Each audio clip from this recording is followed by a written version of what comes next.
আসসালামু আলাইকুম এভরিওয়ান, সবাই কেমন আছেন? আশা করি সবাই ভালো এবং সুস্থ আছেন। আজকের ভিডিও টপিকটি হচ্ছে GSX-R ইঞ্জিন রিবিল্ড নিয়ে। এখানে আমরা GSX-R এর পুরো ইঞ্জিনটাই রিবিল্ড করব এবং সেজন্যই আমরা পার্টস কেনার জন্য চলে এসেছি বংশালের অথেন্টিক আমি একটি বাইক শপে। সেখান থেকে আমরা পার্টসগুলো ক্রয় করব, কারণ সেখানে সব জেনুইন পার্টস এবং মোটামুটি তুলনামূলকভাবে বাজারের থেকে কম দামে পার্টস পাওয়া যায়। ভিডিওটি দুই ভাগে বিভক্ত হবে, যেহেতু পুরো ভিডিওটা অনেক বড়, তাই দুই ভাগে বিভক্ত করে ভিডিওটি আপলোড করা হবে। চলুন দেখা যাক। গুরুতর কিছু সমস্যার কারণে বাইকটি পূর্বেই খুলে রাখা হয়েছিল এবং খোলার আরও একটি কারণ ছিল যে বাইকের ভিতরে কী পার্টসগুলোতে সমস্যা হয়েছে এবং কী পার্টস আমাদের কিনতে হবে।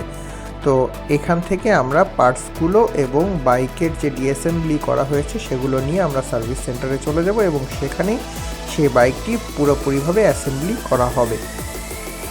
বাইকের পার্টস কিনতে একটা জিনিস অবশ্যই মাথায় রাখবেন যে বাইকের প্রত্যেকটা পার্টস পাওয়া গেলেও 2-3টা জিনিস বাংলাদেশে পাওয়া একটু টাফ হয়ে যাবে। যেমন ক্র্যাঙ্কশ্যাফটের বিয়ারিং এক পাশেরটা ইজিলি অ্যাভেলেবেল হলেও অন্য পাশের যে ক্র্যাঙ্কশ্যাফটের বিয়ারিং আছে ওইটা শুধুমাত্র GSX-R এর জন্য স্পেশালি একটা সাইজ বানানো হয়, ওই সাইজটা বাংলাদেশে অ্যাভেলেবেল না, যার কারণে আমরা এইটা ইন্দোনেশিয়া থেকে অর্ডার করে অ্যারেঞ্জ করতে পেরেছি। তাছাড়াও কিছু অয়েল সিল আছে যেগুলো সবসময় অ্যাভেলেবেল থাকে না, সেটাও কিন্তু আপনারা অ্যারেঞ্জ করে নেওয়ার চেষ্টা করবেন।